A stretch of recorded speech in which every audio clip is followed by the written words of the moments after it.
Season number 11 of the Skip Barber 2K World Cup, presented by DES Simulation, is about to get underway. And what a perfect location for the season opener.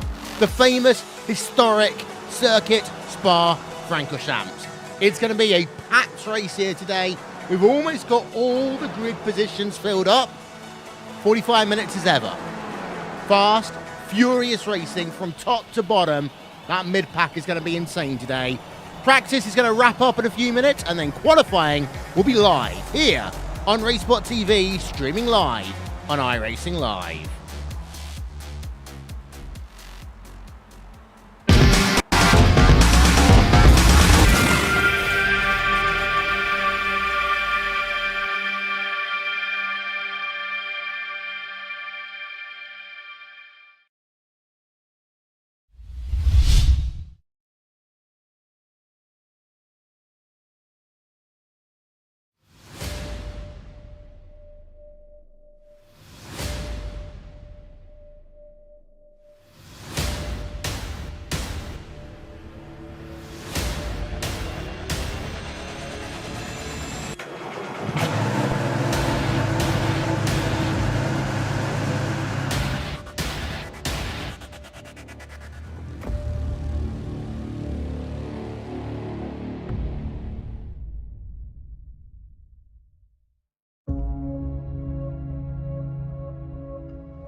Welcome to Belgium, Francorchamps, Belgium, to Circuit Spa-Francorchamps for the 11th season of the Skip Barber 2K World Cup, presented by DES Simulation. It's Will Vincent here along with Jake Sperry. We've got ourselves about 10 minutes left of practice before we head ourselves over to qualifying. Standard qualifying rules apply, of course, in this series. 2 laps. Go as fast as you possibly can. And today, Jake, is going to be really important to nail qualifying because there's currently 48 drivers who are looking to get to the front of the field. Not only is this 48 drivers, but this is 48 drivers split by just 3 seconds out in qualifying, well, in practice right now. So what that has to say is that the strength of this field is fantastic. We've got a number somewhere around 4,000 on average that we are looking at. And when you look at the drivers that you've got, drivers, you know, the regulars, Mr. 2K World Cup, Felipe Bear, Justin Tipton up there, Brian Duell up there.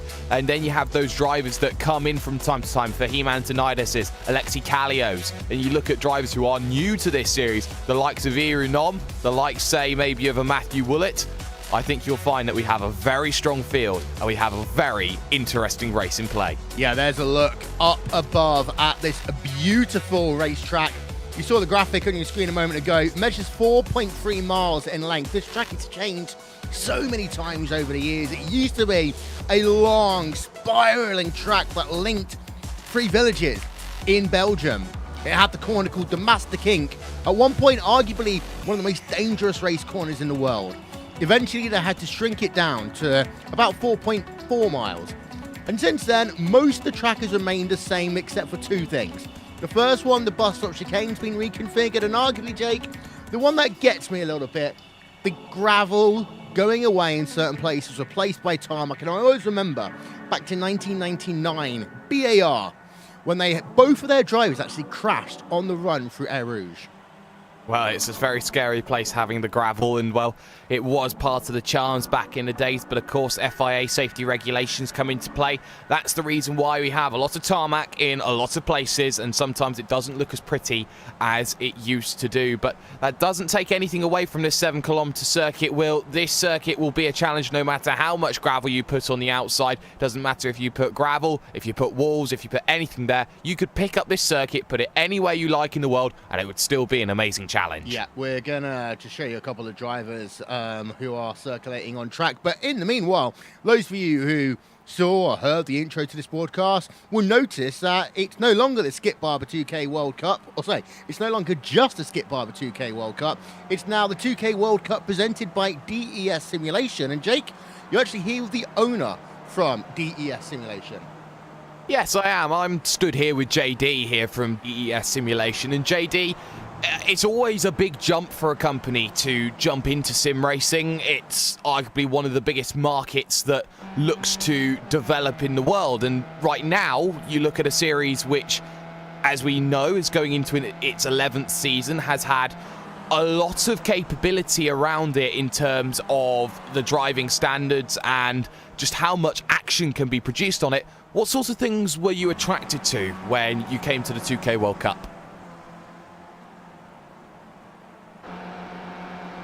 Well, I think it's just a high-quality series. It provided great racing in the past, and with the Skip Barber having some issues in the past, I just contacted Philippe, the owner of the series, and approached him, and we're trying to promote DES Simulation out there, and I think it was just a good fit for both of us, and that's why we got involved. And for those people who don't understand exactly what it is that DES Simulation does, do you mind sharing what the company's goal and directive is? Sure. Well, we are a reseller of high-end sim racing equipment for mainly the North American market. We've partnered with some companies like JCL Sim Racing in France and Hussenvelt, who produce great quality hardware for sim racers. And this is our company. That's what we do. And in terms of what you expect then from the racing that we've got here this afternoon, and to the fans who are watching this around the world, you know, is this an opportunity to say that the 2K World Cup is arguably one of the greatest leagues that iRacing has ever had? Well, it's definitely up there for sure. I think it produced quality racing year in and year out for the past 11 seasons, and it's just growing in popularity, and I think it's one of the best. You're right. Well, what we are going to do is we're going to wish you the best of luck as you watch your brand new series that you've decided to sponsor have arguably what is going to be a very fantastic race. And there we have, Will, JD from DES Simulations. Yes, indeed so. And for those of you who would like to check out more, you can do so. We'll give you the links in a couple of moments' time up on your screen. But I'm having a look on track right now, and these drivers, they're just testing out their drafting a little bit, Jake, and that is going to be another key factor today. If you are not located inside the top 10, you need to be able to draft, and draft heavily. Oh, you do. And drafting, especially in terms of this practice session, has a massive output on what sort of lap times you can do. I'm not taking any credit away from Alfredo Malo at the top on a 2:45.1, but I would hazard a guess compared to the rest of the field that he had draft on his lap compared to some others who don't. And that Kemmel Straight, especially in slower vehicles like these, the draft has so much more ability to work in your favour. You can gain anywhere upwards of a second per lap. Yep, so just checking out, as I say, 3 minutes left of practice to go right now.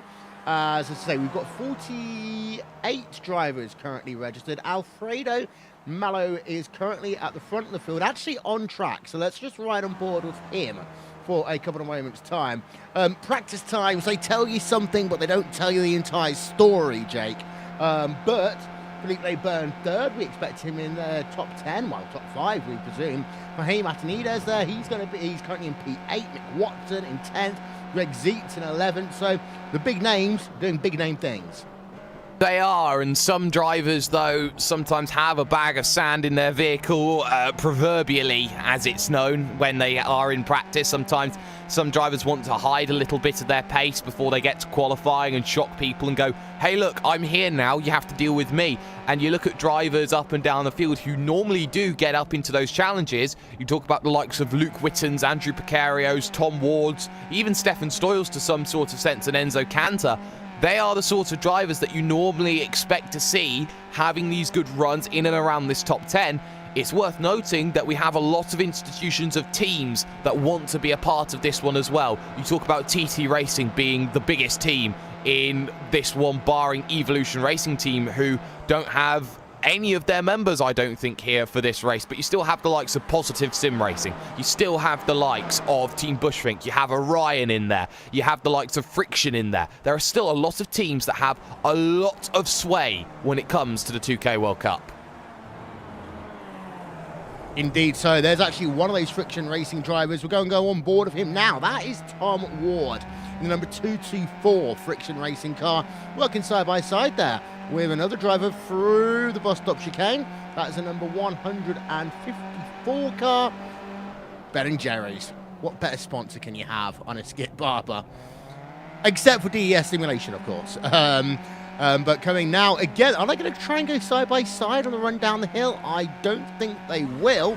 So Tom Ward will stay behind for the time being. But again, Ward, one of these drivers, is trying to work out where you can make the passes, how close you need to be, how that slipstream is going to work.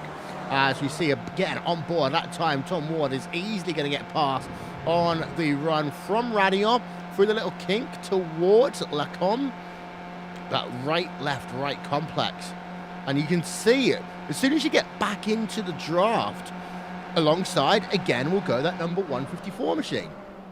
Yeah, and Sarah Savage having a very good run, and she was hoping to make that move, but it doesn't quite happen. But this is one of the things that you have to deal with. There's not really much you can change in terms of the top speed on these vehicles, so when you can tuck back into that toe, if you can make that vehicle as streamlined as possible, and there's not much you can do in these Skip Barbers, you can come straight back and have another attempt, and that's what Sarah Savage certainly proved to do. 2:47.1, her fastest time so far in qualifying, which is not bad at all. It puts her just about that mid part, but in terms of practice though, it's all over. Qualifying is next. Here we are then. So it's time for qualifications at Spa, as drivers now will have themselves 2 laps to go as fast as they possibly can.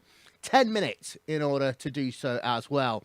The drivers will start rolling themselves out. I believe Raheem Atanides is actually going to be the first driver on to track in the number 130 machine. Note the pit exit here, Jake, and this is going to be more important when we think about the race. We're using the endurance style layout pits here, and that means it's going to be a very long journey. I think it works out to be about a minute 30 to do the entirety of pit road. I think you're a little bit incorrect, Will. I think we're running the classic layout pit for this one. It's a new season.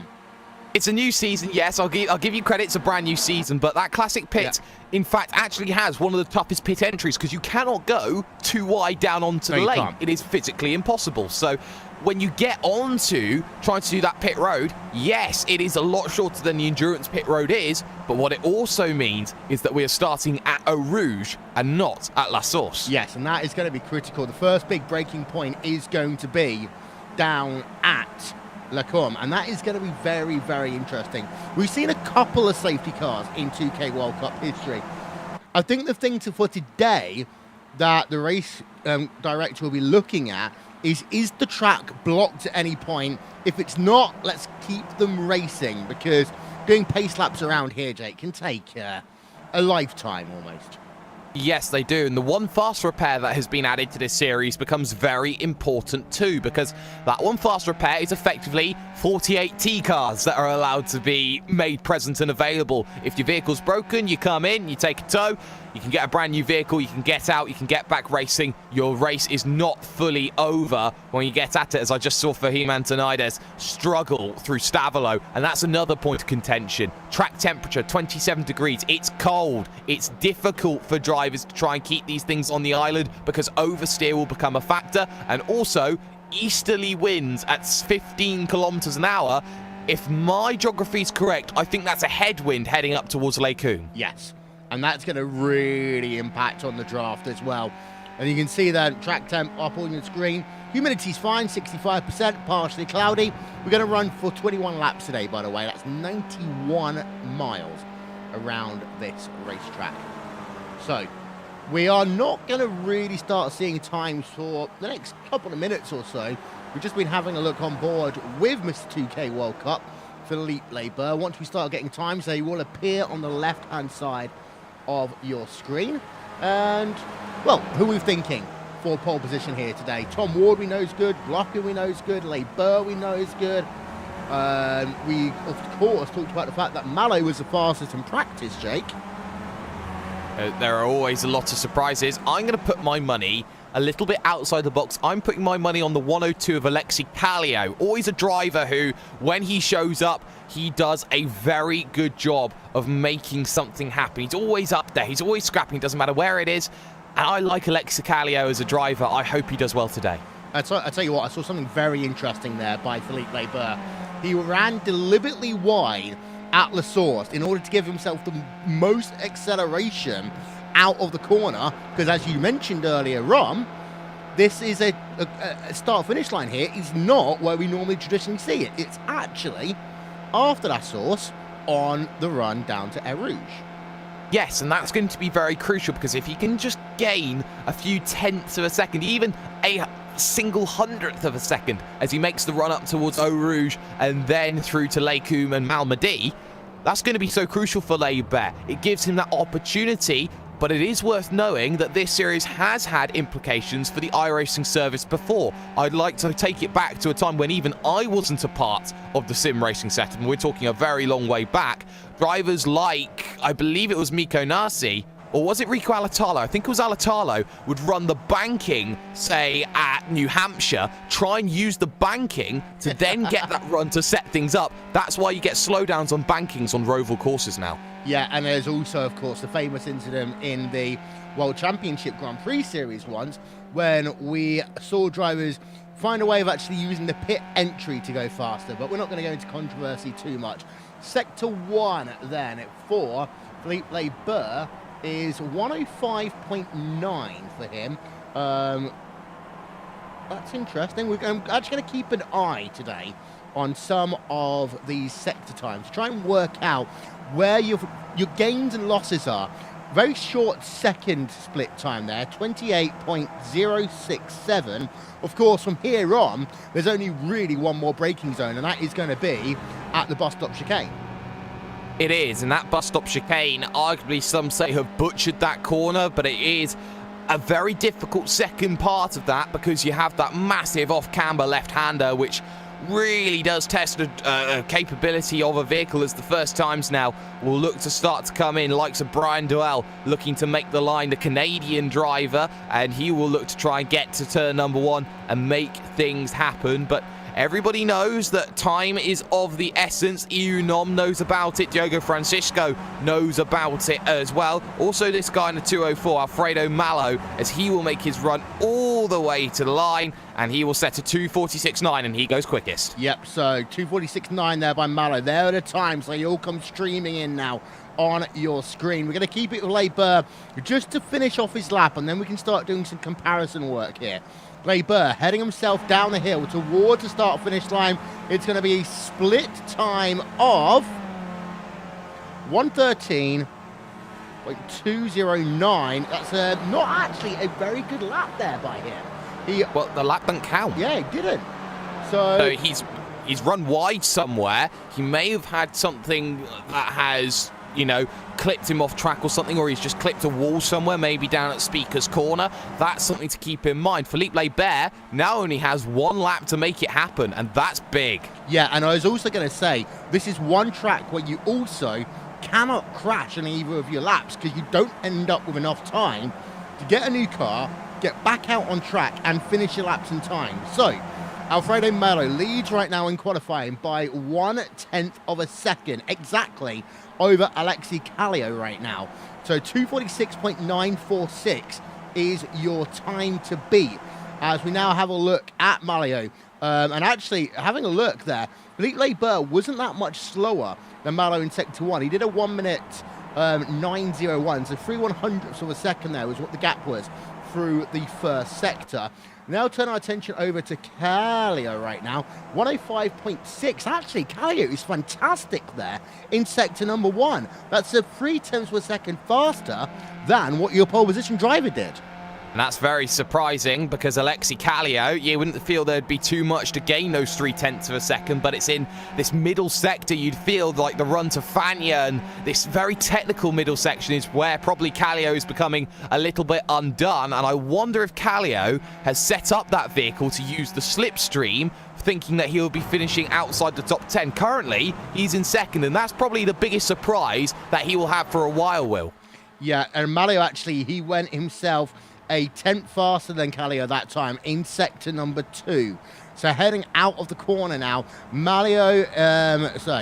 Alfredo Malo is going to now just work himself past the classic start-finish line that we all know and love, but the lap doesn't finish here. You've now got to go down towards La Source, a big braking zone, slowest corner on the racetrack, as what will Alfredo Malo be able to do on his second and final timed lap here.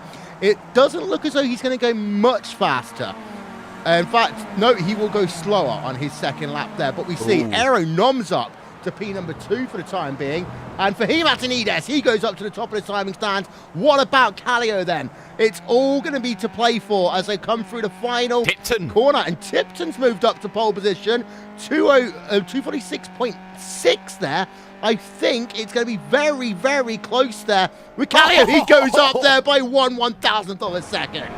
Take that one to the bank and sell that one. Laibert, Mr. 2K World Cup, only manages position number 4. Tuan Tran can't do much. Matthew Woolett looked like he could have been a driver. He doesn't manage to do much either. You still got the likes, though, of Greg Seitz, who can come in and set a time. He's down in 17th. He's normally one of those drivers who makes positions during the race, but Greg Seitz from time to time can do something. You still have the likes of, I believe, Andrew Picario, who can do something with a time as well, but Greg Seitz coming to the line. He needs something to beat 17th. He does himself a 2:47.1. That's P11. He was very good on his first sector.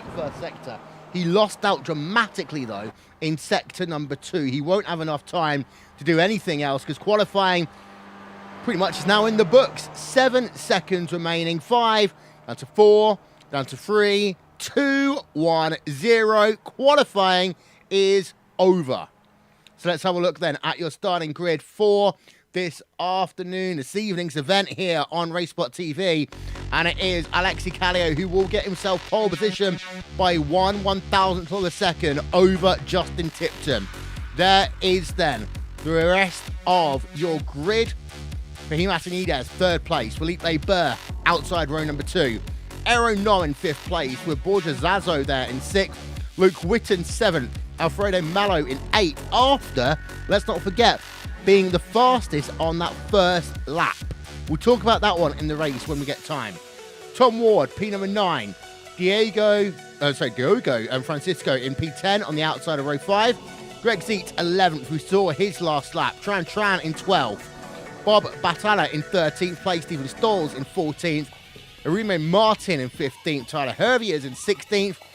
And then you've got Montini, Duell, Warmingham, and Matt Defoe rounding out your top 20. It's a big field here today, so let's run through then on your screen the remainder of your qualifying time. Try and pick out your favourite driver, friends or family if you got it. And you're watching, hi, welcome to RaceSpotTV. It's season number 11 of the Skip Barber 2K World Cup presented by DES Simulation. Will Winton along with Jake Sperry. And there you can see we had 48 drivers qualify here today. But at the end, it was so close. 1/1000th of a second is what separates out your field here today. Just zoom in at the very front. There, you can see the number 102 car stood pretty at the front of your field. It's going to be a fast race here today. The start of this race is going to be faster than what you'll see in pretty much any other race because we're starting down at Air Rouge. Race lights will go on. We are getting ready for racing. Season number 11 of the 2K World Cup is underway. It starts slowly. You come down the hill and then all of a sudden it is going to be pandemonium as they work themselves up the hill. Through Air Rouge and up through Radillon for the first time. You can see just how close it is.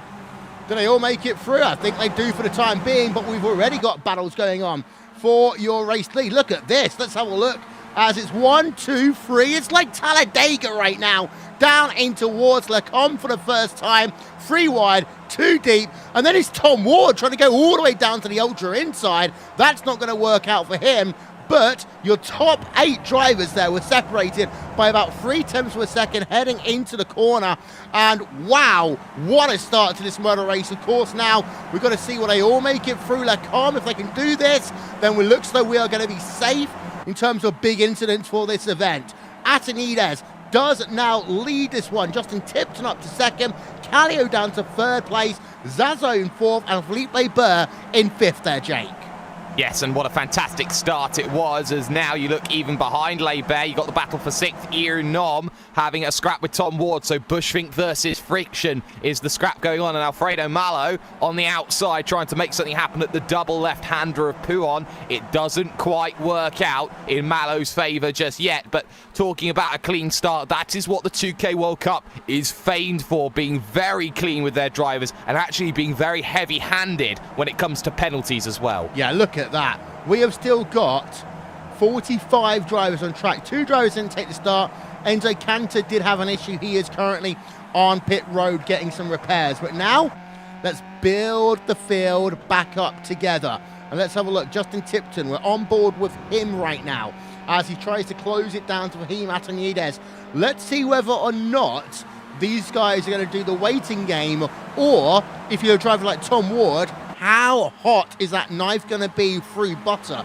Ward's a driver, he's going to want to make a move. Tipton does make a move. He goes to the outside as he will move himself up to the front of this field as he'll now come towards the bus stop chicane for the first of 21 laps here today. Callio is going to get past as well. Behind side by side, Aero Nom loses the position to Tom Ward. Yes, he does, and there was contact between them through Blanchemont, which is always the scariest moment to happen, but this is not the end of the lap just yet, as Justin Tipton holds the advantage. They make the run towards La Source, the final corner. Antonides, though, back down to the inside, wanting to make the move on Alexi Callio, and guess what? He does, but he won't get the run coming out of the corner because of the small banking that there is down at La Source. That's going to allow Alexi Callio to get the run on the outside and maintain 2nd position overall. And, well, I don't want to say things, but I did tell you that Alexi Callio was going to be pole position. You did, and it's actually he was the first driver we showed on this broadcast as well, so I kind of almost implied it. Actually, Malo in the 204 car, Alfredo. Now, the one thing I wanted to talk about him very quickly is we have got 3 wide going again for your race lead into Le Combe, almost 4 wide, and look at this one, 130 machine of Atenides back to the front of your field, and Borjo Zara, look at that move there by Callio, try and work himself on the outside line, cannot make it work. But to go back to Malo, everyone seemed to improve on their 2nd lap, except for that 204 car. Yes, and that just proves that if you can do a good first lap, it's not ever going to be safe in the 2K World Cup, because now he's got to fight harder than a lot of other drivers do to get to the front of the field. And just to put this into perspective about how difficult it is to get through, not only do you have to be good out on the circuit, but you've got to be good when it comes to fuel. There was a driver that always used to race who was fantastic, always the quickest. His name was Vinicius Rocha, Will. He would always run out of fuel. Oh, yes, indeed. As by the way, official sponsor of the 2K World Cup is DES Simulation. You can visit dessimulation.com to view their range, and we talked about earlier on. That includes a number of Heightenfeld engineering products and others. As we're just having a look then at your drivers at the front of this field. Just to confirm, we had ourselves 42 drivers complete that first lap without having issues. Down in your mid-pack, it is pretty aggressive right now as well. Your top bunch of drivers, though, and I know people like to know this one, top 9 are in that front pack. That is being Tom Ward at the rear of that one. He was up to 6th at one point. He's fallen back down into 9th. And yeah, go on. Well, it certainly does happen. It's very easy to be bumped forward and back as Kallio makes the pass at Blanchimont, making that position. But what you will see is some drivers will sit and they will wait and they will stay in that pack and don't want to get involved in any battles. You talk about someone like Borja Zazo, for example, wanted to look for the race lead, didn't happen. Antonides, though, will have to cut the chicane and take a slowdown. He went far too deep into the final part, and that could bump him off of the train, which now suddenly sees Bob Battaglia try to get to. Yeah, and all of a sudden, this could actually bunch the train back up a little bit. As we're just trying to have a look then at the replay of this one for Antonides. Just slides through the corner, and you see he's so careful. We got trouble. Go on, we got trouble. It was with Francois Boulian, Iromi Martin, and I think we had one more, and Diogo Francisco involved as well, and it's still happening here on the exit of La Source. No blocks at the track, but lots of contact. Yeah, let's get ourselves another look at that one. So where did that one start, Jake? Well, it all started with 3 wide with Boulian and co, and Boulian backed out of it, and then they all hit the brakes, and everybody was playing chicken, and no one to try and jump over the cliff. Yeah, and that will happen, of course, down at La Source. And we're trying to get ourselves a replay of that one. We're just trying to find the right part of the racetrack where that all happened. There we are. Big moment. 1, 2, 3 drivers involved in that one. You can see then that one kind of carried on for a little bit as well. See on the exit off the corner, you had JD Maceda involved in that one as well, a couple of others. And then it carried on a little bit on the exit of the corner as well. You had one driver flip it almost pirouette across the racetrack there, but that could have been far, far worse. Philippe Burr is, by the way, now in the lead of this motor race, Jake. And he's missed the 2K World Cup for a reason. He's decided he's stopped waiting. He wants to go to the front of the field, but that has been a complete change because it's Lebert, Kallio, Zazo, Tom Ward now up to 4th of all things, Tipton, Mallow and Nom, with Antonides and Battaglia now dropping further back through the field. And I think that there's even one further from that then that may be missing from what was that original train of 9, now back down to a train of 8. So it means that the quick turnovers here of this series means that you've got to be right up there. The train now stems back all the way to Tuan Tran, of course, a race winner last season.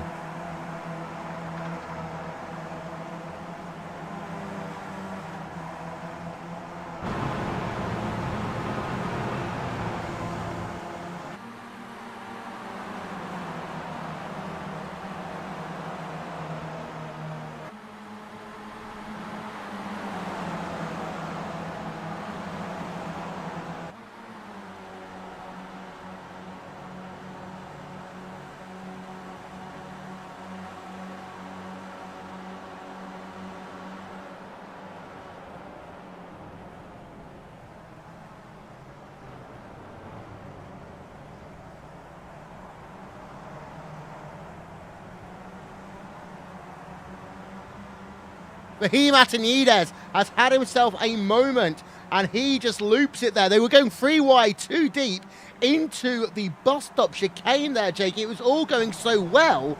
And then it was Fahim Antonides at the rear of that one who spun. But apart from that, that was fantastic into the bus stop. Oh, you can't argue against it. It was fantastic, and Antonides knows that he had to be on that train. He was scrapping it out, and, well, he's just done that all on his lonesome because he actually got turned, I think, there. It wasn't on his own. I think he got a bit of help from Bob Battaglia in that section corner. So that means that Bob Battaglia has completely opened this one up because Greg Seitz now will try and lead the second train. The second train's nowhere now. We're 3 wide for second. Yeah, as they are trying to hunt down Philippe Labeur. It almost looked like they were doing a formation move on him there. Tom Ward up to second place. Tom Ward trying to go for first there, using the overspeed for the corner, and Tom Ward has done that. That is absolutely amazing by Tom Ward, moving himself to the front of this field. We got a car turned around. And that is... Yes, Tipton. Tipton, yeah. And that was all because they were weaving, the space wasn't necessarily going to be there, Will. So when you saw Alfredo Mallow try and go for the inside, he went to the inside. He just broke a little bit later than Tipton. There was a little bit of overlap, and Tipton's the bystander. Yeah, and that is a huge shame there for Tipton. We are going to try and see if we can get the replay. It'll happen here. There we are. Tipton. They're all jostling for position. Tipton is pretty much going to be classified as out of this event. That's a huge shame there for Tipton. And what that one's done is it's made a 5-6 car pack for the time being. The gap between Aero Nom and Turan is 1.1 second on track. So that is easily gainable because these drivers are pretty much full throttle for two main parts of this racetrack, two very, very long straightaways. It means that you can really close up some of these deficits through the drivetrain. And here comes Philippe Labeur. Let's go on board of him because he's now going to move himself to the front of the field once again. And there, hello, it's the number 102 car of Alexis Kallio as they'll come towards the bus stop chicane. Kallio's almost holding up the rest of that pack, playing rear gunner for Labeur there.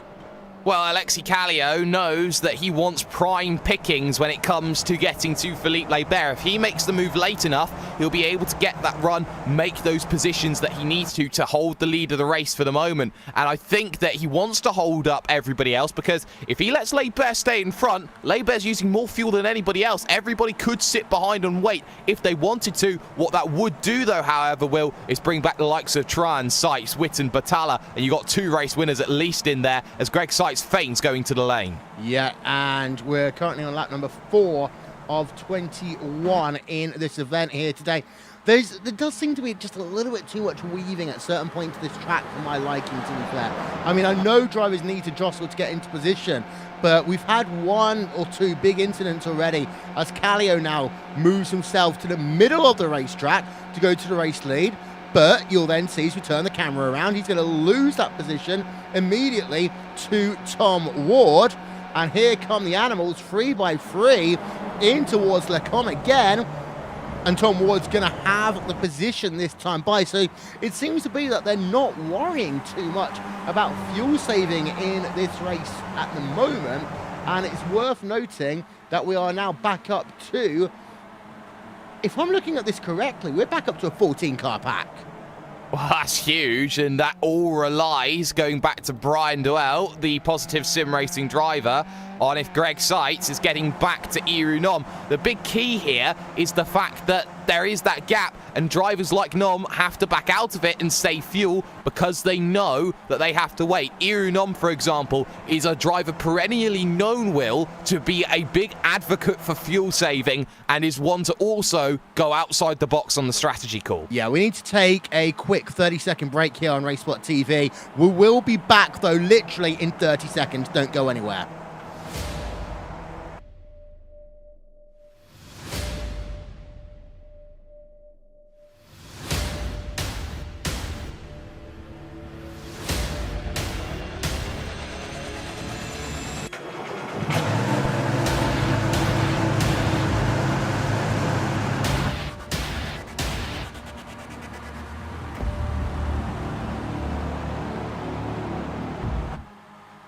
Told you it would be quick.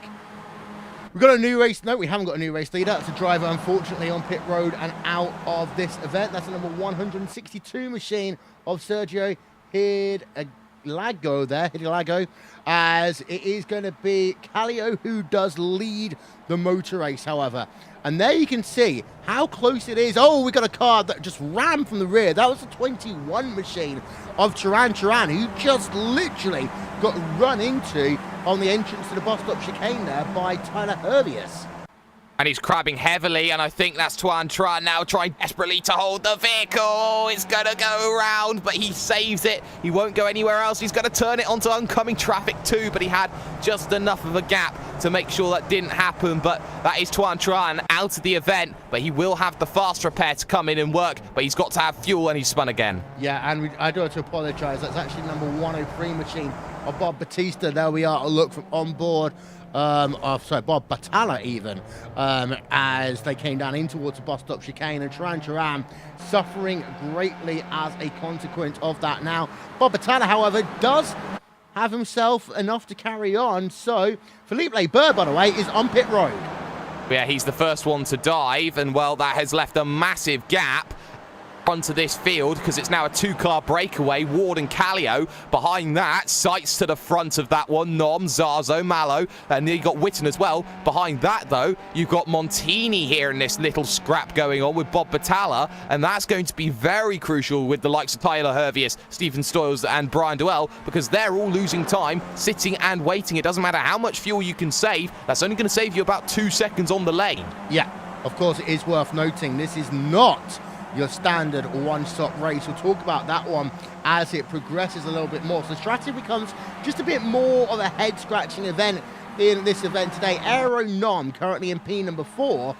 I'm just having a look here. It's actually now just 2 cars out front. And once you get 2 cars out front, you can start to pull away. Tom Ward, Alexi Callio, separated by 2.5 tenths of a second. If they can start pulling out over Greg Zietz et al., then this could make this race very, very interesting. And just to give you an update on where Labour comes out, the bad news for him is he's running by himself. There's no one around him to utilize that draft with. That's true, but for Felipe Laibert, he can run qualifying lap times here and hope that the trade-off in times between Callio and Ward are a little bit less than what he can produce. As you can see, Alexi Callio knows the game here with Tom Ward, goes to the inside and makes it happen. Worth talking about this, though, Will, is the fact that the no bump draft rule came into play after Tom Ward had contact with, guess who? Felipe Laibert at Canadian Tire Motorsports Park. So Tom Ward and Felipe Laibert, they do not want to be together on those final laps because we know how aggressive Tom Ward can be. Well, we know how aggressive both of them can be when they really need to. And by the way, good luck, Titans. Have fun at the Patriots next weekend. I'm sure you're going to enjoy it. Spoiler alert, by the way. Greg Zietz, currently in P number 4 versus Aero Nom. Well, the gap was 1.3 seconds midway through the lap. It's currently 1.3 seconds now. The question is going to be, what's going to happen by the time they get up the hill? Greg Zietz in 4th place. He's got himself a bit of work to do to catch back up to Aero Nom. Francois Bullier and Andrew Picoro, by the way, they are very close together. The Orion race team machine then of Francois Bullier, just trying to make that, not even going to happen. Because you've actually got Picoro on towards pit road, so that one, we can just put that away for the time being. Gap up to 1.8 seconds, though, between Callio and Greg Zietz. So they are starting to really pull away now, Jake. Yeah, they are. You can see how the draft coming into play is really affecting everything as nobody wants to help Greg Zietz at the front. And this is where all their races are going to start falling away as there's a little bit of a slide from Tom Ward as he heads through the second part of Lake Coombe.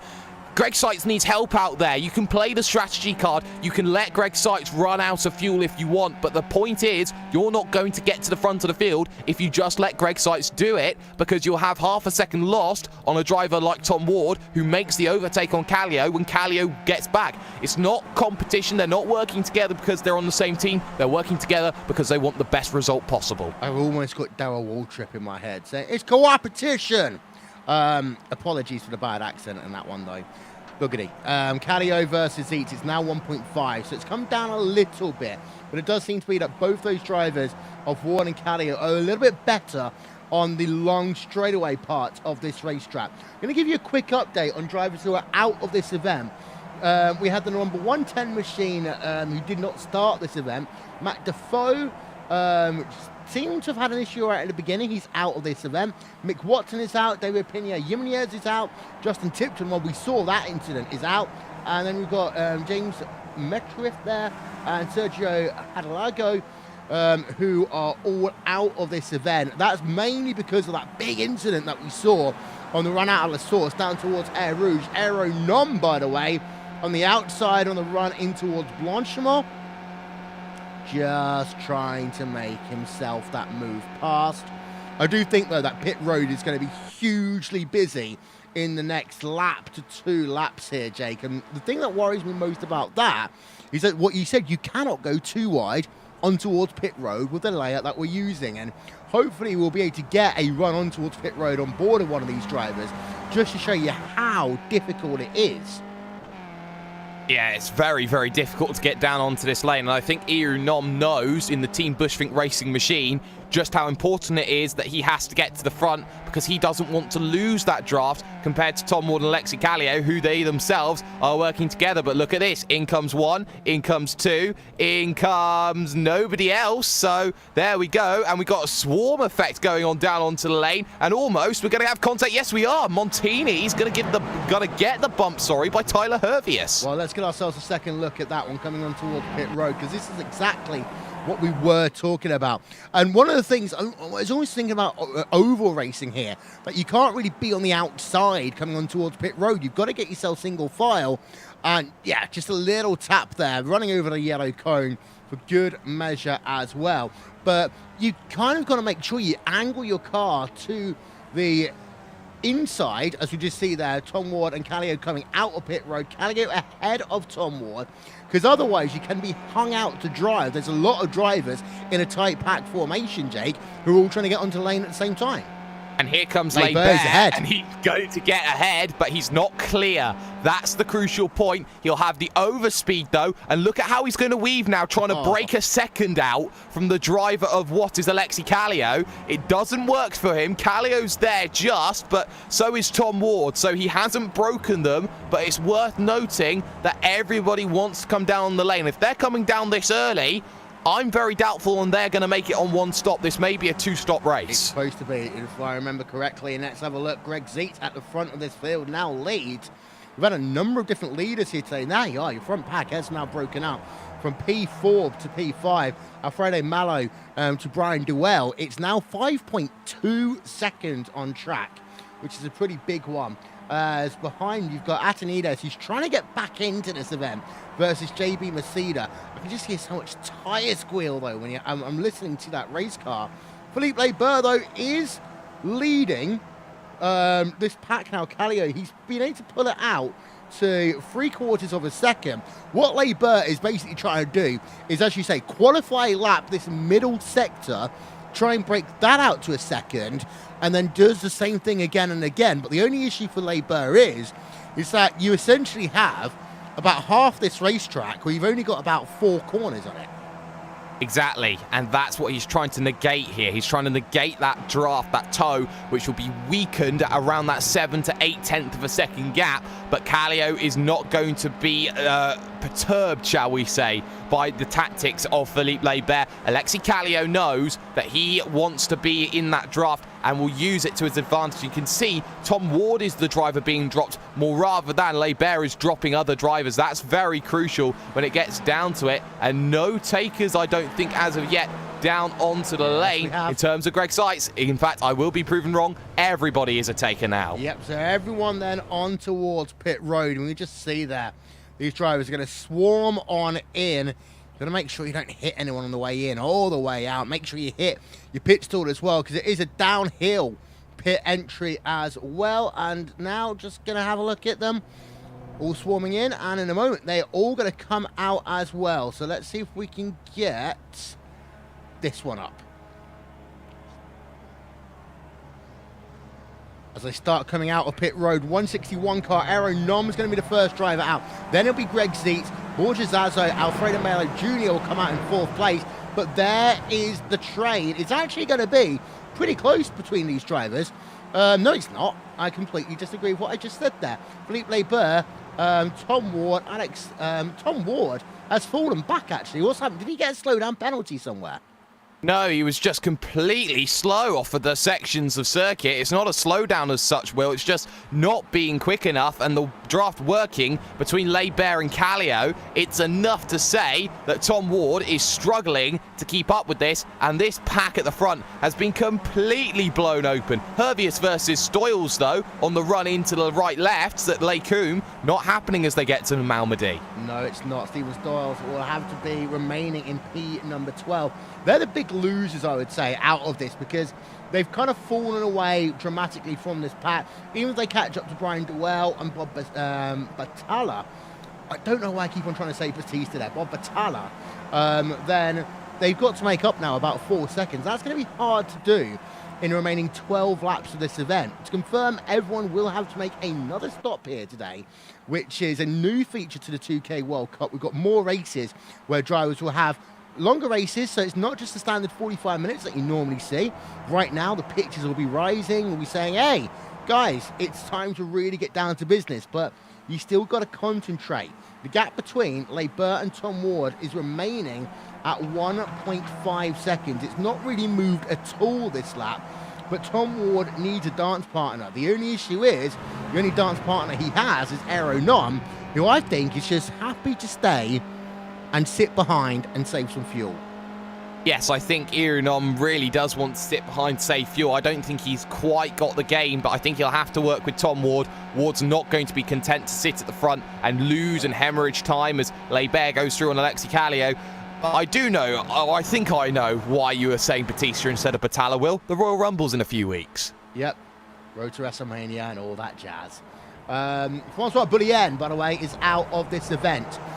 We haven't been made to pick up exactly what happened, but he is out of this event. Steven Stoyles and Tyler Hervius, those two drivers are still really close together. But what they're doing is actually losing time now to Dewell and those drivers ahead of them. Yes, and, you know, for Brian Dewell trying to break away, the likes of Bob Batalla as well, Tyler Hervius needs help from Stoyles. He hasn't had it. He's had to scrap a little bit this lap. That's why the gap is opening up. But I want to keep my eye on Tom Ward because something doesn't seem right from Tom Ward in terms of how he's driving that vehicle. He's struggling through all the slow apex corners, and again, he's just having to turn that wheel more than you normally would, and that's costing him a 247. You look at his rivals, 246 is the pair of them. He's dropping a second a lap. Here's my hypothesis. He hit one of those sausage curbs down at the bus stop chicane, and that's bent his steering out a bit. Oh, that would be not ideal. Or maybe he's even collided with someone on the exit of pit road or something like that. Something very untoward. No, saw him come out of pit road. He was fine. Well, maybe he could have done then, but it's one of those things for Tom Ward where he doesn't normally make those sorts of mistakes. So Tom Ward dropping backwards. He'll soon be in the clutches of the likes of Sykes, Zazo, Witten, and Mallow in the next, in the not too distant future, shall we say? Right, you can look at tape. I can't. You go and find the internet. I do think it's at the bus stop chicane. Now about a lap and a half ago. In the meanwhile, I'm going to run through your top 8 as it seems right now here in the first round of the 11th season of the 2K World Cup, presented by DES Simulations, and here is your top 8. It is Alexi Kallio who leads. Is in that 2-horse battle with Philippe Barber. They are trading positions. They're trying to work that draft to their advantage. Third place is Aero Nom. He did pass Tom Ward. He's now in pretty much no man's land. Has no dance partner, no draft partner to work with. Tom Ward is in 4th place. He is dropping back, though, at a tremendous rate to knots. He was right up there with Kallio and Barber at one point. He's now fallen to about 9/10 of a second behind Aero Nom. And he's actually been caught now by Greg Zeet, who's in 5th, Borja Zazo, who is in 6th, Luke Witten in 7th, and Alfredo Mallow, who is in P number 8, as it stands right now. We're now going to show you the movers and shakers in this event so far, as we get ourselves close to halfway here. And Philippe Barber up 3 places, Kallio down 1, but that's not that big a deal because he's right there at the front of the field. Aero Nom up 2 places. Ward up 5 spots, but again, we've got that big question mark around his car right now. Greg Zeet is in 5th place, and then Luke Witten, say he's only up 1 position, but Zeet is up 6. He's your biggest mover inside your top 9. Brian Dewell, though, up 8 places. Anthony Catt up 17 places here today, Jake. Yeah, up 17 places and doing a fantastic job of things. I was just rewinding the tape with Tom Ward. I saw nothing untoward at any given stage. And maybe it's just the pace that's just not there in Tom Ward, which is the most un-Tom Ward-like thing you could ever say. But Anthony Catt, yes, he's having a stunning race. Plus 17 in the middle of a train when you got Tyler Hervius and Stores, in fact, on the back of a train. I think Anthony Catt is having arguably his greatest race in the 2K World Cup, side by side as Tom Ward goes through on Iru Nom. But the pair of them are now 2.2 back from your leaders of Leibert and Callier. Yeah, they've lost about 7 tenths of a second over the last lap or so. Maybe it was... Okay, here's my new hypothesis. Tom Ward deliberately fell back to pick up this group. Oh, that's interesting in terms of the way that he wants to bring that group back into it. More people in the party means that there are more outcomes at the end. And of course, what he has to do, though, is he's got to make sure that everybody else wants to have a piece of that party. He's got to get Mallow working, Zazo working, Witten working, Sights working. He can't just do that work with Iru Nom. This is all like cycling now. He's got to get everybody in that group working together. Yeah. Sorry, Cat. I'm just trying to think, though. Yeah, actually, I do think that was the case. Because, again, more people working in that draft pack together should, in theory, help. But I don't know how well it's working just yet. Greg Zeet remaining about 6 tenths of a second. He's not caught right up to the rear of Tom Ward. This is what you'd expect them to do, to work together a bit more. Just to let you know, Brian Duell is still involved in the battle for P number 9. And behind him is the driver of Bob Batalla right there in the Iberia number 103 machine. Gap between those is 3 tenths of a second. And then just behind them, you've got Steven Stores and Tyler Hervius. Stores hasn't actually been able to do anything. And what's happened now is allowing Cat to come back into play to make that a 3-horse battle.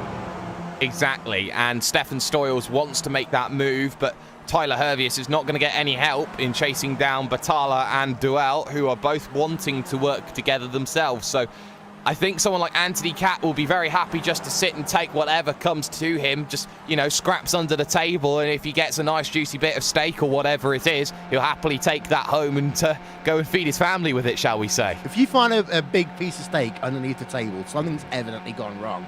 JB Maceda, by the way, in a battle with Adam Blockett and Carl Dronke. 3-horse battle going on for 15th, 16th and 17th place on track. Bit of a wiggle there by Blocker through the bus stop chicane. And there you can see behind Maceda is the driver of Carl Dronke from New Jersey in the number 10 machine. So there are plenty of battles going on in your field. You've also got Mike McCormick, Russell Clark and Rob Adams. They're in a 3-horse battle, but this is for 19th, 20th and 21st place on track. And then you've got yourself, oh, we just had a crash. Oh dear, so that's going to be further back in the field, I assume? Chorley, I believe it is. Just having a look, yeah, zooming in. That was surely not. Chorley in the number 945 Club UK and Ireland car. And let's have a replay of the tape. This is down into the bus stop chicane, side by side with the number 130 machine. Oh, the two just came together. Mark Chorley trying to take that kind of tight line. You start on the outside, then work down to the inside. Didn't work out for him. Let's get ourselves another look at that. On board this time with Mark Chorley.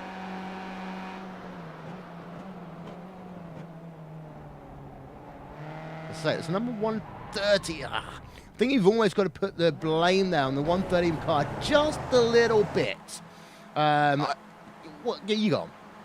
I don't want to say anything, but that's for He-Man Tonides again, for what is probably the 2nd or 3rd time we've seen him be involved in an incident, whether he's spun or he's been involved in an accident. The door was shut, but by the same point, I think there was enough of a vehicle alongside to make that happen. But, you know, when we go back to the front of that train, we talked about Greg Sights not wanting to be there. Greg Sights is gone. Yeah. He's pulled out, actually. 8 tenths of a second. He is flying all of a sudden, as we're now past the halfway point of this event. And Zeet, if he carries on, I mean, they are all going to pull back up to him. So, you know, you can pull out 8 tenths of a second, that's fine. By the time you get to the bus stop chicane, it's pretty much going to be nothing again. The gap, though, let's just say this, has stabilized at about 2.2 seconds. So it's not the end of the world for this second pack right now. The issue was Luke Whitten is thinking about going alongside Tom Ward. I can imagine Ward in his helmet just saying, no, don't, not yet, because they're closing the gap. It's now down to 4 tenths per second again. And they actually have gained 2 tenths per second over your leading duo over the course of the last lap or so. Exactly, and that's what they've needed to do, is just claw that gap down. It was 2.3 to the driver, third position to first over that last lap. I expect that to come down to the likes of, say, 2.1 seconds, maybe even 2.2 by the time they get there, because Kallio and Leibert, they can only do so much at the front of that field. They just got to work it out, and there you saw Leibert going to the inside, and watch that. Kallio does not want the toe yet. He wants to get as much of a run as possible up this hill, up through Eau Rouge and Raidillon. The gap, though, has opened up by 0.3 tenths of a second, though, to the race leader. Yes, just for a moment, however. Don't forget, this long run down towards Lacombe is going to be an interesting part, as back to the race lead will go Kallio. Leibert just holding that inside line. And the interesting thing there is that Leibert doesn't immediately tuck back in either, knowing the fact he's otherwise had to brake check himself. Gap up to 2.4, 2.3. It's about the same as they enter the Lacombe complex on this track. It's Whitten now who leads that one. So Whitten was able to make 2 places up. He's now in charge of the second pack. Yes, and now everybody wants to start making themselves forward, because they know when it comes to that pit stop window, that second one, Will, as we look at that train, someone's going to be going a little bit wide from there. That's Alfredo Malo, I think, who's having to deal with, I believe that was Irunom potentially running wide through Ravage down into Speaker's Corner. You know, people need to get to the front of the train to make that stop, because if someone's in front of you when you come down onto the lane, they check up because they think they're going to overshoot it and speed down onto the lane. You're checking up with them. You're not going through and taking the front nose damage as such. You know what? I've seen that happen so many times in Indy 500, especially in the DW12. People jostling for position so that they are at the front of the train. They can brake when they need to. It's one of the things that happen. And actually, if you're in a pack with teammates, you can work that one to your advantage as well. Just let your teammate know, okay, I need to be pitting next lap. They can let you to the front. You can repay the favor later on in the motor race if need be. Keeping a look at the Steven Stalls versus Tyler Hervius battle, just to let you know, a lot of damage on the front of that number 121 machine of Hervius. Just to give you an update on the retirees, we've got Turan and Fahim Atanides is, by the way, back on pit road in that number 130 machine. Steve Lavelle is also on pit road. I'm not sure whether this is scheduled or not, but you're in the window for it to be scheduled now. But no, that's over 20 seconds, so it looks as though that is not a scheduled stop for him. As out front, they have now increased the gap to 2.8 seconds. Well, that just shows you just how quick Leibert and Kallio have been and want to be in this event. And we know Leibert, a veteran, a world champion when it comes to this series, or shall I just say champion overall, even though it does include a lot of drivers from around the world. But it goes to show you, drivers like Ward, Seitz, Norm, Mallow, you know, these drivers, yes, they're quick, but do they have the tactical expertise? And in comes Philippe Leibert, takes the cone, actually will drag the cone with him, and that's actually costing him when it comes to his top speed, because he was dropping 3Ks down on the lane because the cone was stuck between his wheel and it was dragging along the floor. Rest in peace, Yellow Cone. Rest in peace. So there is Philippe Leibert.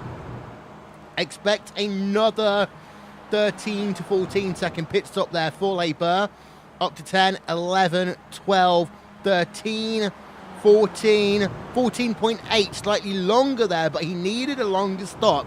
He pitted early, let's not forget, Jake, on both his first and his second pit stops, earlier than most of the field.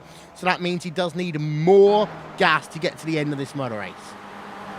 I think there's numbers that they are trying to hit, but because that there's no fuel saving going on from Leibert, he has to come in earlier than other drivers. So he would have filled that tank to full, and I think he's filled that tank up to full again to try and get himself home. It leaves Kallio on his own, which is dangerous for Alexi Kallio, because I think on one lap pace, Leibert can best Kallio, despite Kallio being the pole sitter, because Leibert has that ability to click on any single day, any single lap, a world record or a qualifying lap.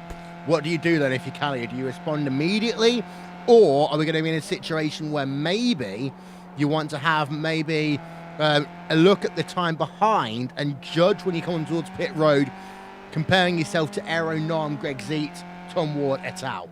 It depends on the strategy. If Kallio's going to try and save fuel, and if he's been trying to save a little bit of fuel where he can, then he will come down as late as he possibly can to try and get as little time on the lane as possible. But I don't think he's done that, Will. So I think he's got to respond to this one. He's got to come in instantly to negate any chance Les Bear has of having a perfect outlap. Yeah, so 2.7 seconds is the gap between P number 1 and 2 right now. There is Greg Zeitz as he's in 3rd place right now, coming towards the bus stop chicane. Let's have a look at the live gap. 2.9 from him, 2.7 from Aero Nom, and they are all now just starting to think a bit more about fuel saving. In fact, it looks like Aero Nom's being hung out to dry at the front of that pack for the moment.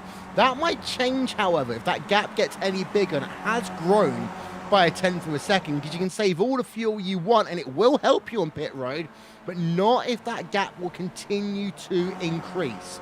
So, go on. Exactly. I was going to agree with you on that because, yeah, and in comes Kallio. I think Nom's going to follow, and he does. And look at this. Everybody thinking about it. Seitz takes the dummy, and Witten completely whiffs his line. He's going to have to take a stop and hold penalty for that. Yeah, let's get a replay then of Witten coming on towards pit road. In fact, this is a good place to try and view all the drivers coming on towards pit road. This is Luke Witten. Let's listen in.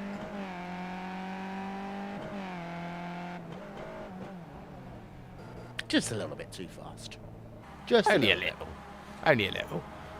Well, but still, that's the margin, Will. A little bit costs you 15 seconds here. You can't afford to be a little bit too fast. Their man on that gun, he doesn't forgive anybody. This is important. Kallio did a 15.7 second pit stop there. He's actually been passed by Aero Nom. Where is Philippe Leber in all of this? Philippe Leber is past 1. Philippe Leber not yet past Aero Nom, but of course has that huge overspeed. Philippe Leber is going to get past the driver of Aero Nom. The biggest loser there was Alexis Kallio, because he did a 15.7 second pit stop. Yes, and that's crucial because Alexis Kallio, that long stop, maybe very unlucky when it came to the fuel. The man just didn't put enough in. Maybe he took a little bit more. He's now suddenly a second back on everybody, needing a bit of help to get back to Aero Nom. But we know Nom should be working now with Les Bear to break them. Now, what is this going to mean for those who have been saving in the train? Take, say, Borja Zazo, for example. He'll be saving a lot less because he hasn't been to the front at all in that second pack. Also worth noting that the driver of Aero Nom, who's actually now just gotten past Philippe Leber, only did a 12.3 second pit stop, so he's gambling on fuel mileage right now. And this is very smart by Philippe Leber. He's dropped back, allowed Aero Nom to lead this pack. Aero Nom was leading the pack for the last couple of laps with 4 pit stops. He can just sit where he is for the next couple of laps and ruin Aero Nom's race. This is important, though, ahead. Zeitz versus Ward versus Zazo versus Mallow.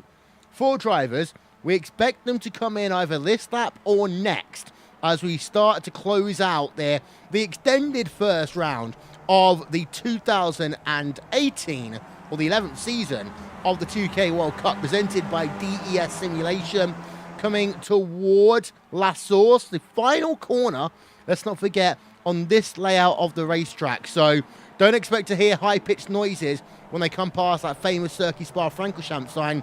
It's actually after you come out of here that we'll see them in 1, 2 coming in. That is going to be Greg Zeitz and Tom Ward coming on towards pit road.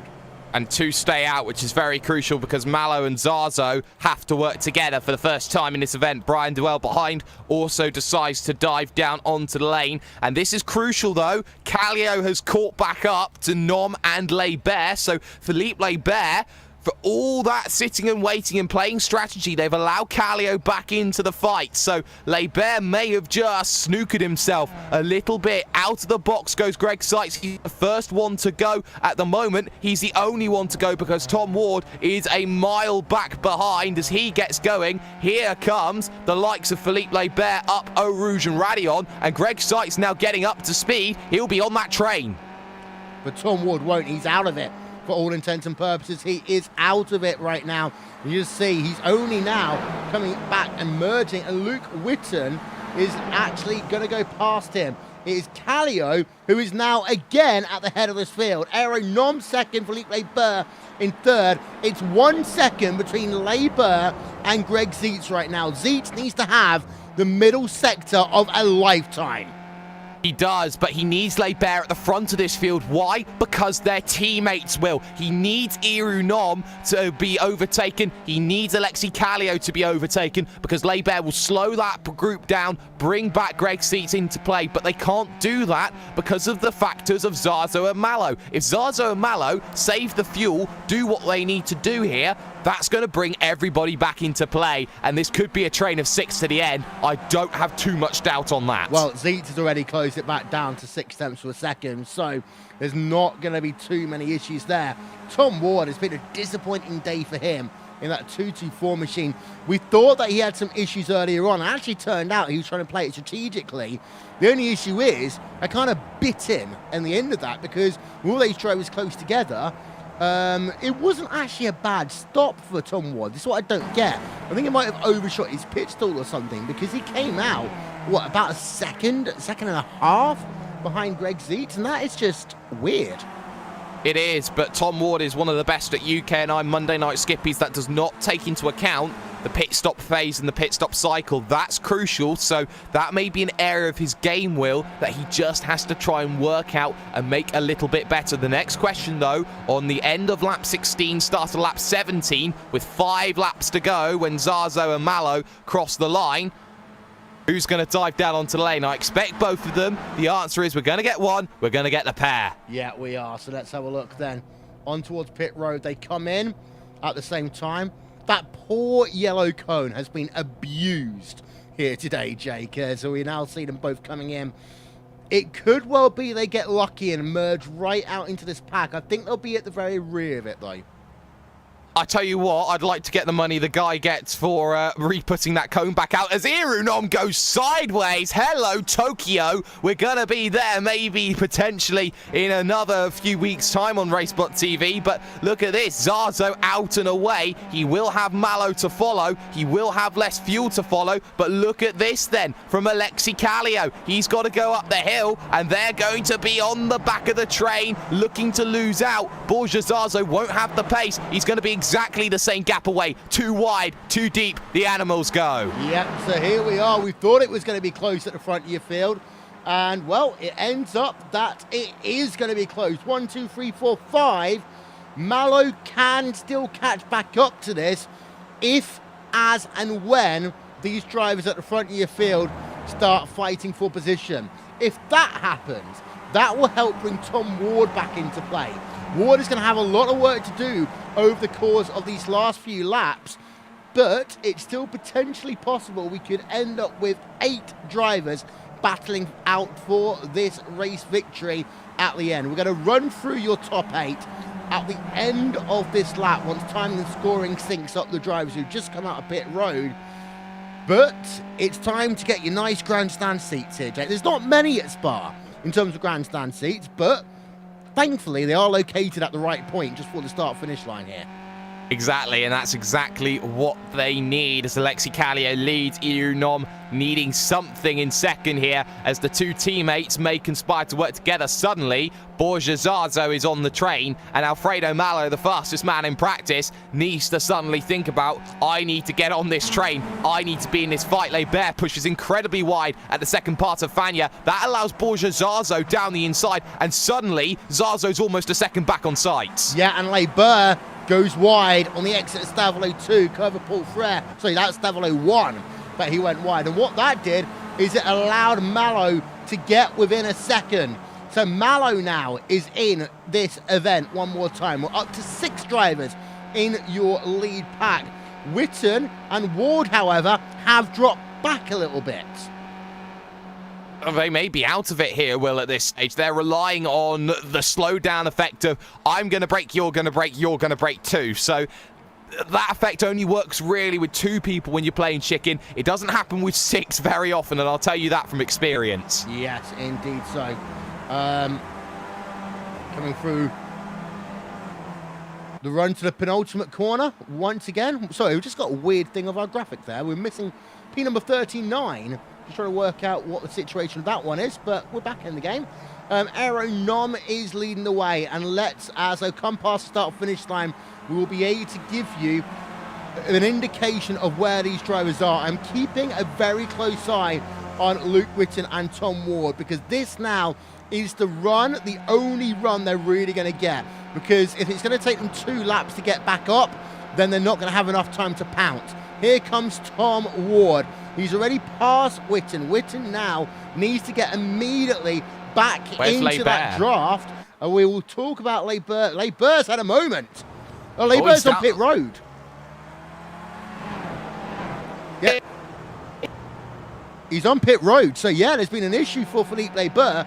Either he didn't have enough fuel, 6.1 seconds, and I did say he was the first driver on pit road both occasions, because I don't think we saw him having an issue there, Jake.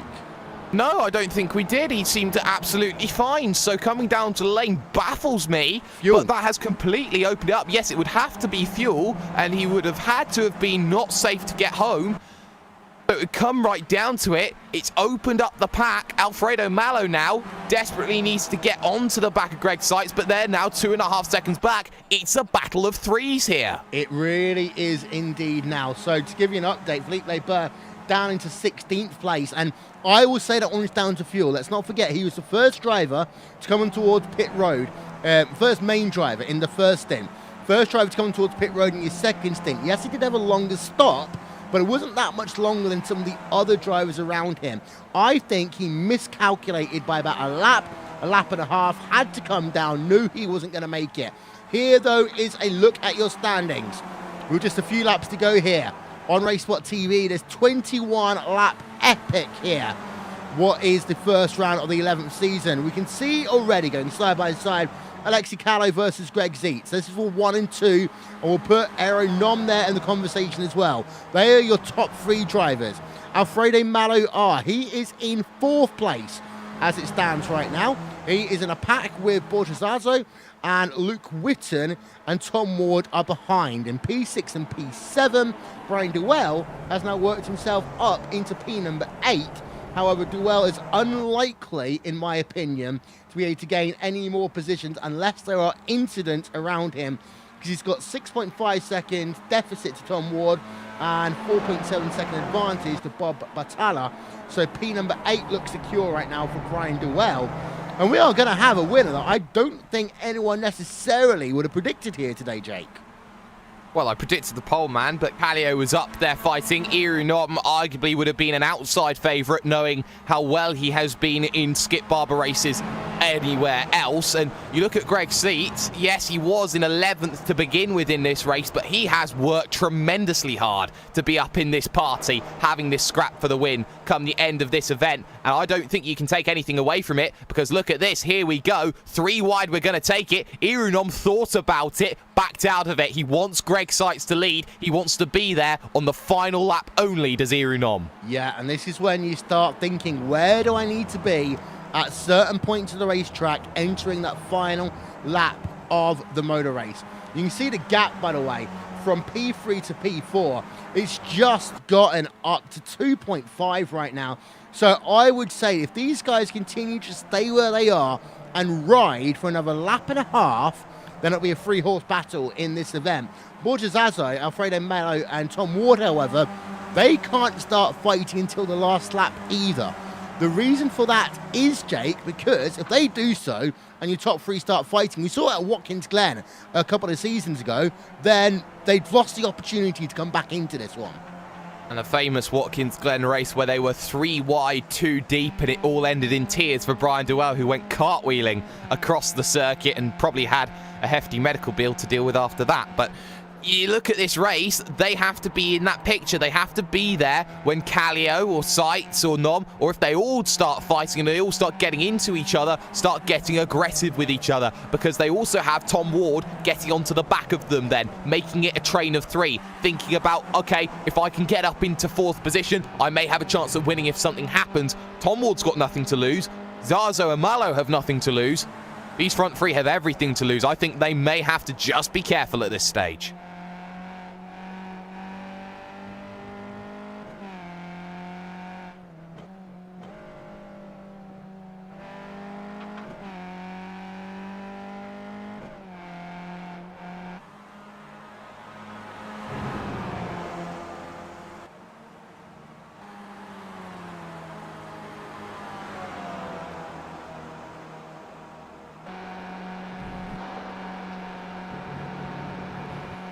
So he's got a few more battles then to go in this event. Apologies for the communications there, but I'm speechless there, Jake. Tyler Hervius, after battling with Steven Stalls all race long, has actually now got himself past and up into P10.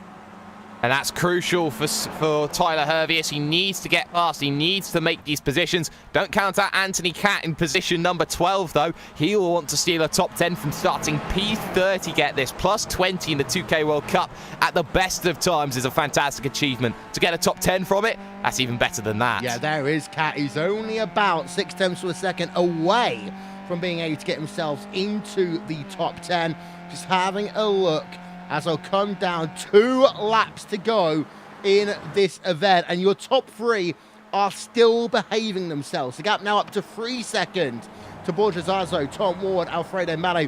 And I think at this point, if they get themselves to the bus stop chicane and they see the fact that they're still behaving out front, you might start seeing Tom Ward, I think, trying to assert his dominance, because Ward will know he will lose position up towards Lecombe.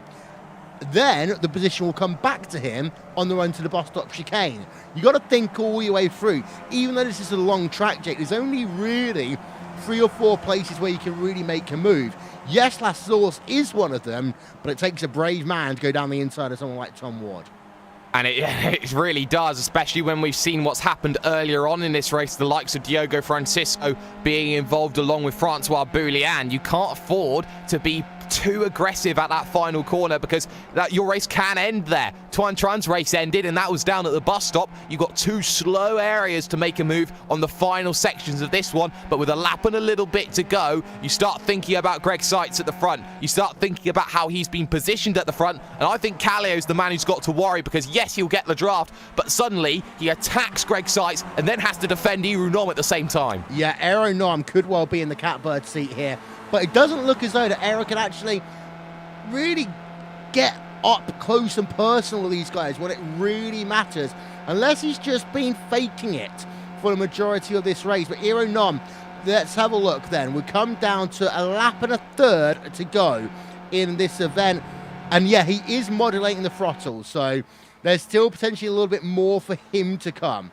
Tom Ward, let's have a look. Is he going to try and go down the inside of Zazo? No, not yet. So they're all just within 1 camera shot, but we are coming up now, Jake, to the white flag. After they exit La Source, there will be 1 more lap to go. All that there needs to be is 7 more kilometers worth of action between the top 3 and then the next straggling 4 that look to try and get that opportunity. Anybody's game as they go through. Kallio's going to try and run from the front. Seitz is going to try and wait and get an opportunity, but still Iru Nom waits in the wings, who hasn't made a move for the past 4 laps, needs to make one now, and you can see already Seitz closes that gap to 0.3 to 0.2 to 0.1, but goes out of the tow because he doesn't have enough room to get back in. Nom's now got to check up because he's not got a chance, and suddenly has to move to the outside. They're 3 wide on the run down to Lecombe, as they have been so many times before. It's Kallio on the outside, ultra aggressive on the brakes, and still holds on. He's now got Blanchimont to keep on at it. Oh, he slid his way there through the first part of Lecombe. As you can just see, the graphic will move up and down. It will stay static now. Kallio by 0.2 over Nom. Greg Seitz is behind. This is actually where you can become really cheeky, Jake, and just slow the pack down, because through a medium speed corner like Puro, you can take it single file. Once you're in the apex of the corner, you can slow that down, and actually if you're Kallio, you know, bring Zazo Watertow back into this.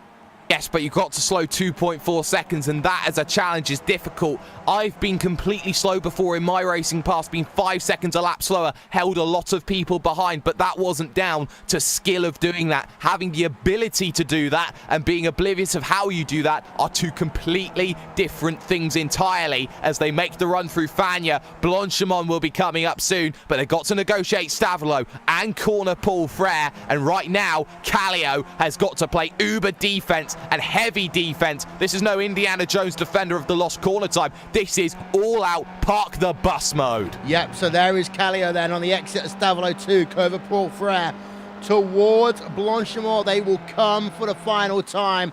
And this, ladies and gentlemen, is when it starts to get interesting. Nom to the race lead for the time being. Zeitz had to do a second look there. Side by side into Blanchimont, they touch. Greg Zeitz is out of this event. We'll come back to that one in a moment. Greg Zeitz doesn't hit anyone. It's now a two-horse race. Aero Nom and Kallio. As Kallio got down into that race car, would it affect him on the short run down towards La Source? Kallio, though, does get a better run out of the bus stop chicane, and this will mean that there's the opportunity now to go to the outside in towards La Source. It's going to be very, very close between them. Kallio versus Nom. It's going to be a drag race down as, just cutting off the front of the car of Alexei Kallio is Aero Nom. It will be Aero Nom who will win here at... it will be Aero Nom who wins here at Spa-Francorchamps. It was an interesting one. Greg Zeitz is out of this event as a consequence of that. He's going to feel horrible after that. But Aero Nom does win this one, and he does so in actually defensive drive for the last couple of corners, Jake.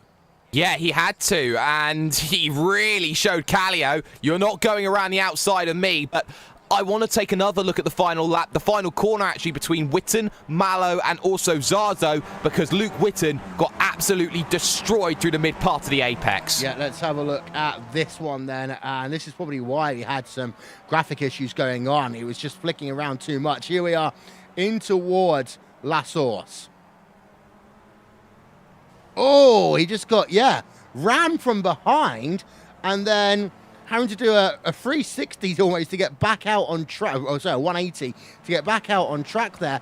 And that car is just crabbing as a consequence, losing another 2 positions down to P7 for Luke Witten. He is not going to be best pleased with that. Let's see if we can get an onboard look with Witten. Here we are. We're on board of him.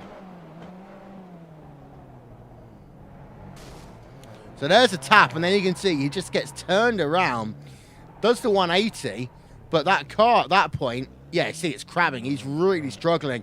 Even though, it's just a slight curve to the right-hand side, Jay, as soon as you put the power down on one of these skippies, when you've got suspension damage, it really just wants to hurt you.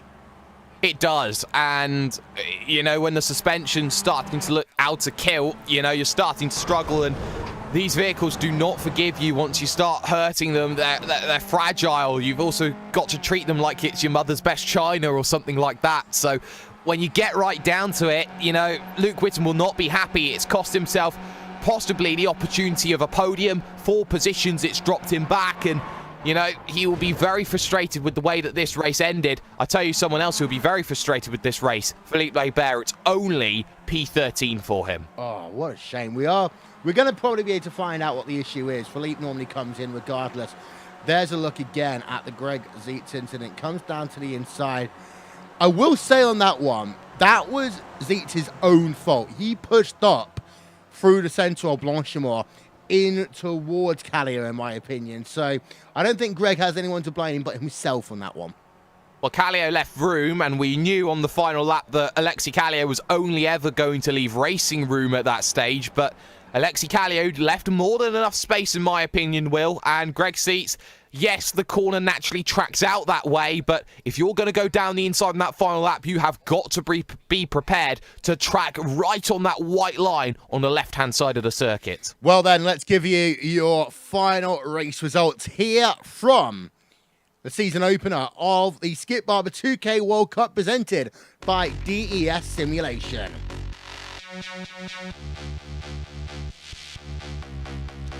Aero Nom claims victory by a 10.5 over Alexei Kallio.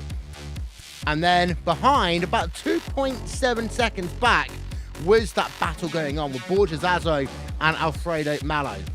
Greg Zeitz, after being there in 3rd place coming into Blanchimont, gets involved in an incident, is able to bring that car home in 5th place, gets it turned around, able to survive and bring that car home. Brian Dewell in 6th place. And then you got yourself Luke Witten. We saw what happened to him on the run to the start-finish line out of La Source, being turned around. He comes home in 7th. Bob Battaglia in 8th place, Stephen Stoyles in 9th place. Tyler Herbiers did get past Stoyles for a fleeting couple of moments, but ends up being passed again by Stoyles and comes home in 10th place. Andrew Picorio versus Adam Blocker was a battle that went on all day long.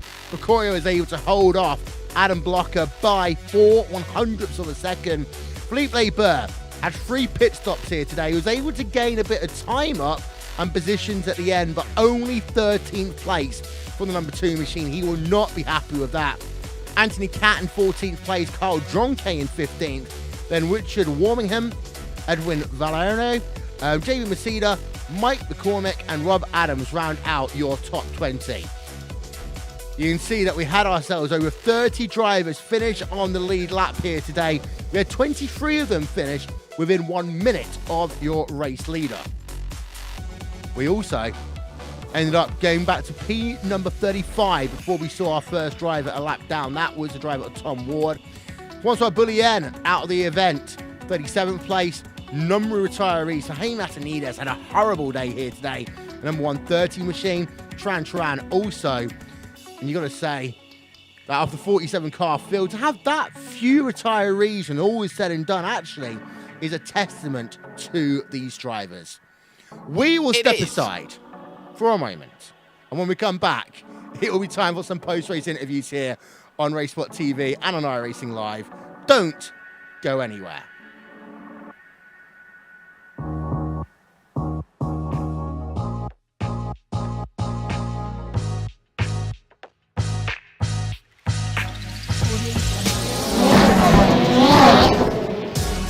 Red Bull GRC is now available on iRacing. I personally put my blood, sweat, and tears into this thing, developing the cars, the tracks, the dirt, making sure it is authentic as possible, and I really think you guys are going to love it. The best part is that this 600 horsepower Volkswagen Beetle is free to all members. So get signed up now and come race me online.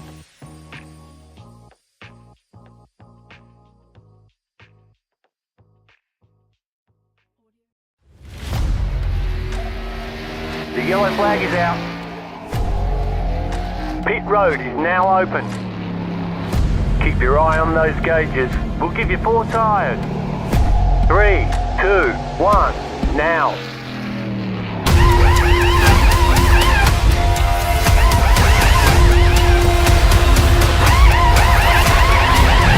We're done. Get going.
Welcome to post-race coverage of the first round of the 11th season of the Skip Barber 2K World Cup, presented by DES Simulation. Well, Vincent Jakesbury here. Here's a look at your top 10 one more time. It was Eero Nom who clocked himself victory by just under a 10.5 of a second over Alexi Kallio. Walter Zazo came home in 3rd place. Alfredo Malo in 4th. Greg Zeet in 5th place. Brian Dewell, Luke Whitten, Bob Battaglia, Stephen Stiles and Tyler Herviers round out your top 10. Your top 10, by the way, separated by under 20 seconds after 21 laps worth of racing. Going to hand it over to Jake Sparrow now. He has stood by with your race winner, who is Eero Nom. Well, it's a very familiar scene, Eero, knowing that you are normally one of the best Skippy drivers who hasn't been in the 2K World Cup for a very long while. But for you yourself, A victory today off of the back of very good fuel saving, good strategy ploy, and waiting for the right time. Yeah, definitely waiting for the right time. And yeah, after 5 championships in APL skippies, I thought I will give this a try.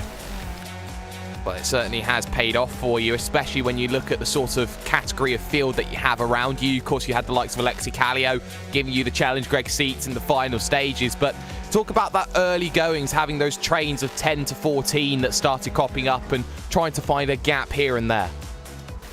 Yeah, it was pretty difficult. I don't race with these guys, and in the APL, I maybe have 2 or 3 guys to race, and it was little bit learning curve there, but I try to stay safe and look where I go. Well, you certainly looked where you went, and especially in the final stages, having to play defense from Kallio, especially when he was making that monster charge out of the penultimate corner.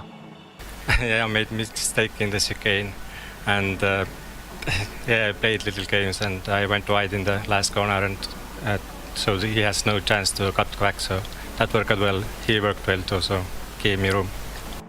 Well, you got given a lot of room at the end, but of course, in 2 weeks' time, when the series comes back, we'll be heading over to Phoenix, and that's going to be a very different challenge when you get right down to it. Phoenix Raceway, not normally a traditional place to find a skippy.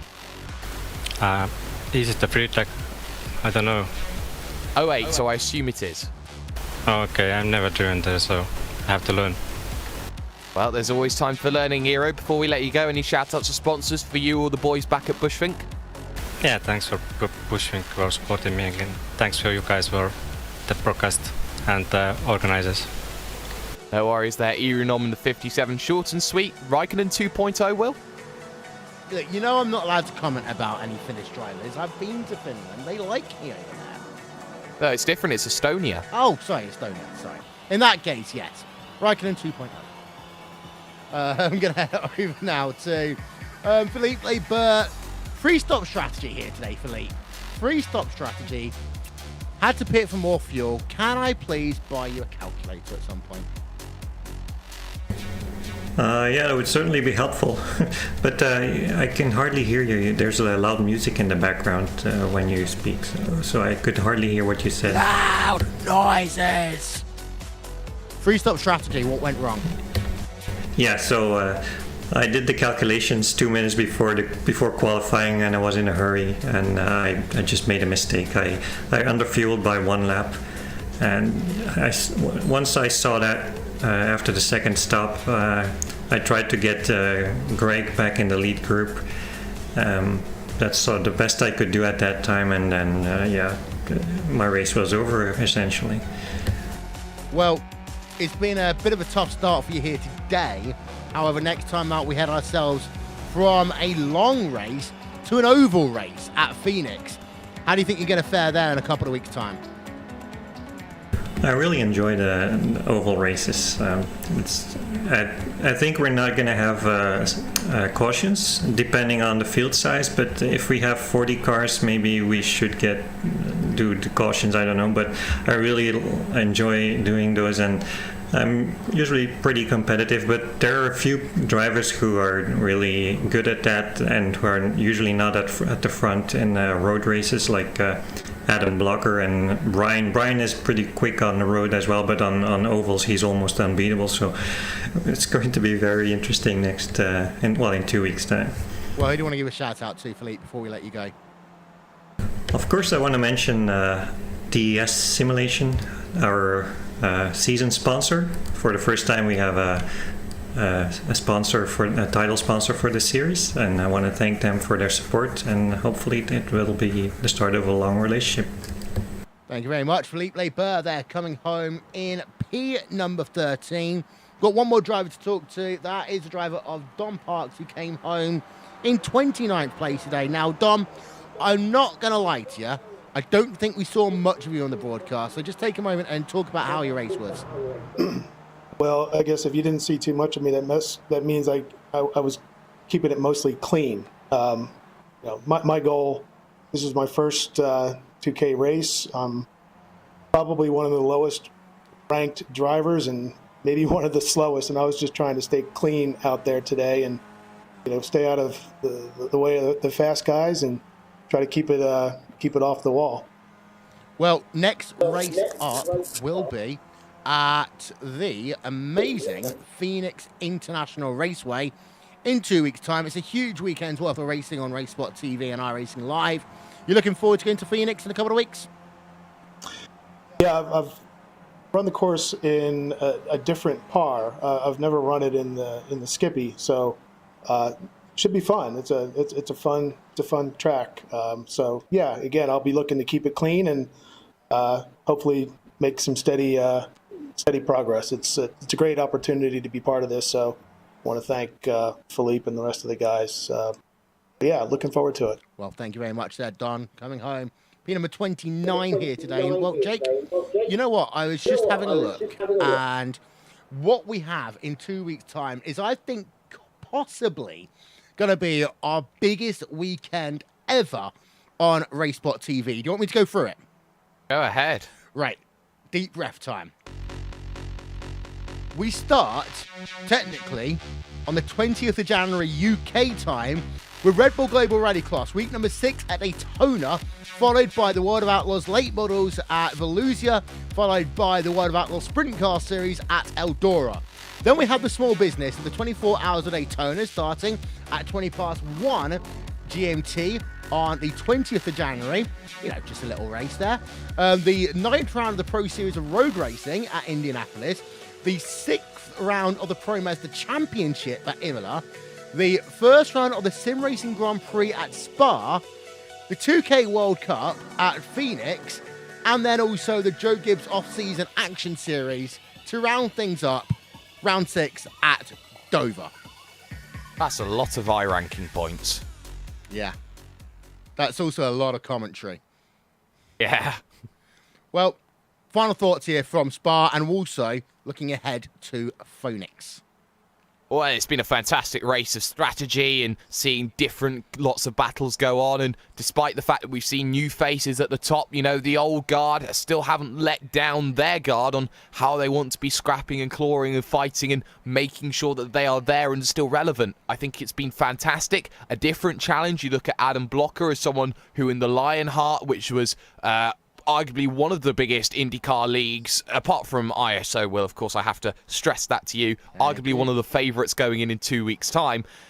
You look at this one being one of those events that just screams out to you as must-watch, shall I say. Yeah, indeed. So that is, however, all we've got time for here tonight. Want to give a shout-out to a couple of people before we say goodbye. First of all, to Istvan Balal's Track Cams for Gourmets. Check them out now. Facebook.com/trackcams. Also to Andreas Werner and One Design, the official graphics partner of RaceSpotTV. To appgeneer.in for our overlay animations and ATVO. Also to Nick Thisson for our fantastic live timing and scoring software. And of course, the presenting partner of the Skip Barber 2K World Cup DES simulation. In 2 weeks' time, we talked about it being the biggest weekend ever on RaceSpotTV, and the second round of the Skip Barber 2K World Cup will be a part of that. That'll be at Phoenix International Raceway in 2 weeks' time. From Will Vincent, Jake Sperry, we'll see you there. Good night.